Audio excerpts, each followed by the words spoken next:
Two murders in 24 hours in Delhi city. A 52-year-old businessman Sunil Jain was killed in broad daylight while he was on a morning walk in Delhi Shatra.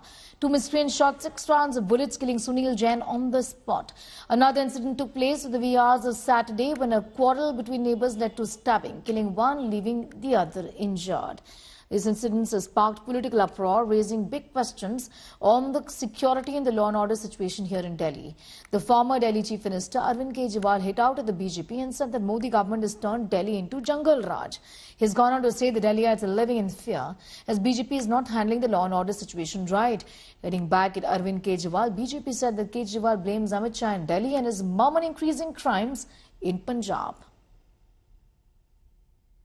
Early morning today, Sunil Jain was shot dead at this very spot when he was returning to his residence after his regular morning walk rituals. Allegedly, he was fired at with 6 rounds by unknown assailants and he died allegedly at the spot. The Delhi police team is over here. They're inspecting and investigating the primary details of the investigation that looking into the CCTV as well. We are being told that the family members have refuted any personal enmity in the matter, but clearly this has again become a topic of the political showdown in the national capital as the Aam Aadmi Party and Arvind Kejriwal continues to harp that Delhi has become a crime capital where assailants are roaming around loose and the Delhi police effectively is failing at their job. With video journalist Emmanuel, this is Shreya Chatterjee for India Today. Sir एक बात बताइए, आप लोग साथ थे? सब लोग हम साथ थे। वो सुबह मॉर्निंग करने निकलते थे, हम निकलते थे यमुना कॉम्प्लेक्स के लिए। सुबह गए वहाँ पे उन्होंने अपना जो करते थे सवेरे कबूतर वगैरह का दाना पानी वो भी लेके गए हैं। लौट के हम आए, हम विश्वास नगर में चाय पिए। विश्वास नगर से चाय पी के हम सब भाई लोग अपने अपने घर निकल गए थे। विश्वास नगर की रेड लाइट पे स्कूटी रुकी है और वहाँ पे एक सुमित भैया उनकी स्कूटी पे वो बैठे थे, बगल में मेरी स्कूटी थोड़ा आगे थी। पीछे से 2 बंदे आए, उन्होंने कहा कि आपका मोबाइल गिर गया। किससे? जैन साहब से। जो जैन साहब पीछे, जैन साहब कहते नहीं, उन्होंने अपना जेम वगैरह चेक करी, कह रहे मेरा ऐसा कुछ नहीं गिरा। वो पीछे से एक बंदा उतर के आया सीधे, उन्होंने कहा तेरा नाम क्या है, बस नाम पूछते उन्होंने गोली मार दी।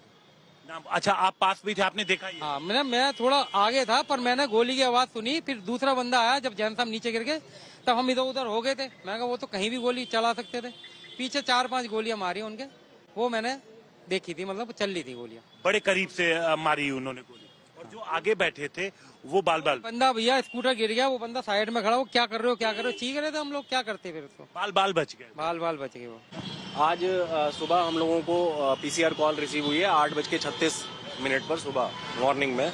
उसमें कॉल में ये था कि 2 लड़के बाइक पर गोली मारकर चले गए, ये कॉल में था। मौके पर जब पुलिस पहुंची तो पाया कि एक सुनील जैन नाम का व्यक्ति है, उसके गोली लगी है। 3-4 गोलियां लगी हैं उसको और हमें कुछ राउंड्स भी मिले हैं यहाँ पर 5-6 के आसपास। तो अभी इसकी जांच कर रहे हैं। सुनील जैन की मृत्यु हो गई है। दिल्ली की कानून व्यवस्था सीधे अमित शाह जी के अंडर में आती है। क्या कर रहे हैं अमित शाह जी? केवल चुनाव लड़ाते घूम रहे हैं पूरी देश के अंदर बीजेपी को। उन्हें दिल्ली की चिंता ही नहीं है। दिल्ली के लोगों ने एक ही जिम्मेदारी दी थी बीजेपी की केंद्र सरकार को कि दिल्ली की कानून व्यवस्था और हमें सुरक्षा, कानून व्यवस्था ठीक करो और सुरक्षा दो।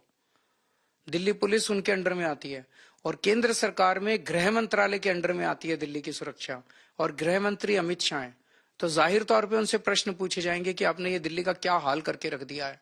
दिल्ली का बुरा हाल हो गया, अब इनसे संभल नहीं रही है दिल्ली। मैं सीधे अमित शाह जी से हाथ जोड़ के अपने दिल्ली के 2 करोड़ लोगों की तरफ से विनती करना चाहता हूं, अमित शाह जी दिल्ली को बचा लो। गृह मंत्री अमित शाह के कारण ही 370 खत्म हुई है। गृह मंत्री अमित शाह जी के लॉ एंड ऑर्डर के कारण ही भगवान श्री राम के मंदिर का निर्माण हुआ है।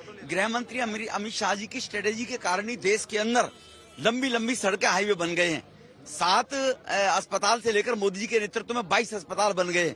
लेकिन पंजाब के पूर्व नेता पर गोली चलती है, पुलिस तुम्हारे पास है। सुखबीर सिंह बादल की हत्या करने की कोशिश की है, एक बदमाश वांटेड पंजाब में खुलेआम घूम रहे, वहां अरविंद केजरीवाल कुछ बोलकर दिखाएं। पता नहीं अरविंद केजरीवाल जी की दिल्ली से क्या दुश्मनी है। दिल्ली के लोगों ने इतना बड़ा मैंडेट दिया, तिहाड़ जेल से क्राइम चला रहे हैं, तिहाड़ जेल से वसूली करा रहे हैं और तिहाड़ जेल से लोगों को मरवाया जा रहा है। सिद्धू मूसेवाले को तिहाड़ जेल से लॉरेंस बिश्नोई मरवाने का ऑर्डर देते हैं और लगातार तिहाड़ जेल जो है वो क्रिमिनल्स के एक्सटॉर्शन का, क्राइम करने का अड्डा बन चुकी है। अरविंद केजरीवाल जी, नहीं संभलती, आप छोड़ दीजिए दिल्ली, अगर आपसे नहीं संभलती तिहाड़ जेल तो छोड़ दीजिए, हम संभालेंगे और हम इसको ठीक करेंगे।